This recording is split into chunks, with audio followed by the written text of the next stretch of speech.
So I just watched a tourist pay $8 for a simple coffee at Starbucks when the exact same black coffee costs $1.10 at a local coffee shop.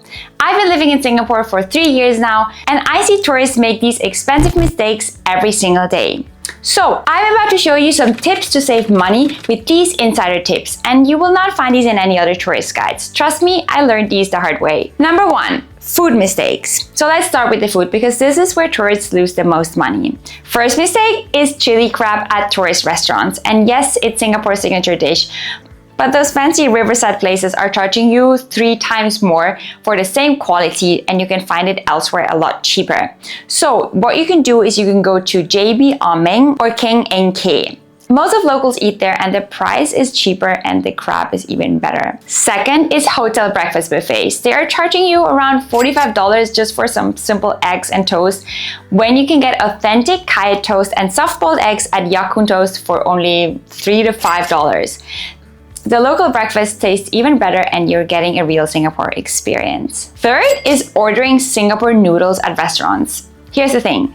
This dish does not exist in Singapore. It's actually just a Western invention. If you're asking for it at hawker centers, you look like the biggest tourist and you pay premium prices for something we don't even eat here in Singapore. So what you can do is try Hokkien mee instead. They have it at most of the hawkers and one portion is around 5 Singapore dollars. And so good. Fourth is buying bottled water everywhere. Singapore's tap water is one of the cleanest in the world.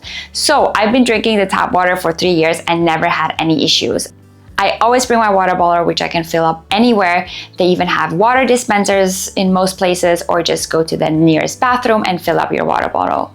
But the biggest mistake is actually not even about food. It's about the second point. It's about transport and accommodation traps. Taking a Grab or taxis during peak hour will drain your wallet so fast. A ride from the airport to Marina Bay can cost you around 40 Singapore dollars during peak hours, when the MRT is only around $2.50 one way, and the train is faster, cleaner, and sometimes even more reliable.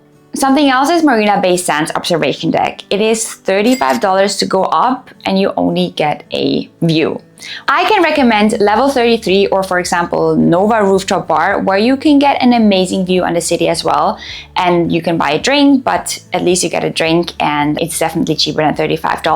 Sentosa Beach is something that most of the people say it's another tourist trap. If you go by MRT, you pay $4 for the train there. You can also take a Grab and then they charge you an entry fee of $2 to $4 when you go by car. And what's a much better idea is go to Lazarus Island instead. Many people don't know about this, but it's actually really beautiful. I was just there last weekend. There's actually a ferry that goes to Lazarus Island and the water is super clear. There's almost no people. You get a real feeling of nature and a beautiful beach.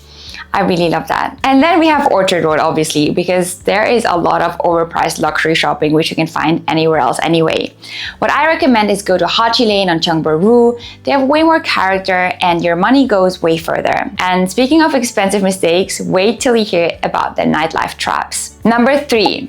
Nightlife and cultural costs. A single cocktail at Marina Bay at C'est La Vie costs up to 30 Singapore dollars. I'm not joking.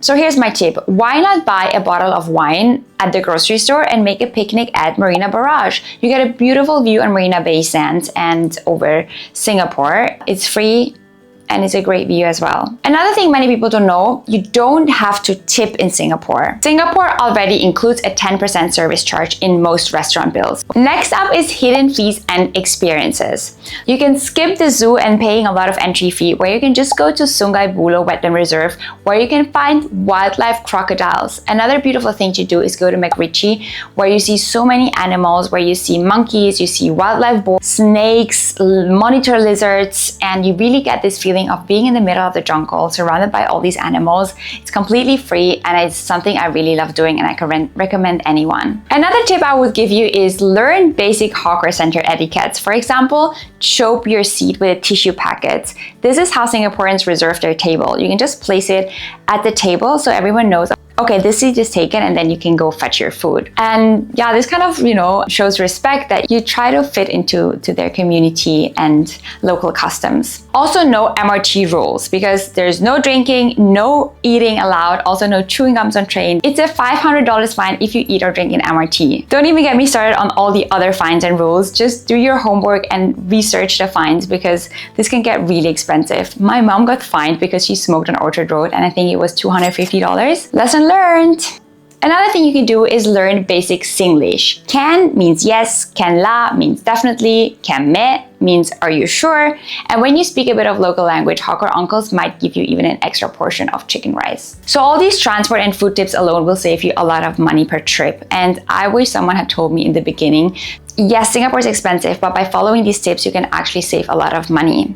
Another thing is what I really like doing is find a cheap manicure place. I got these nails done at a store in Chinatown. It's called Everybody. It's only around 40 Sing dollars for an express mani. And if you go to, a fancier one, it's gonna be double the price, but I don't see a difference and I'm always really happy with the result. I'm curious, which of these tips did you not know about?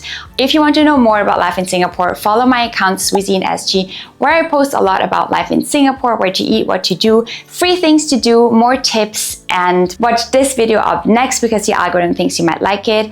And thank you so much for sticking around and supporting this channel. If you find this video helpful, please like and subscribe. It really helps my channel, and I hope to see you in the next one. Bye!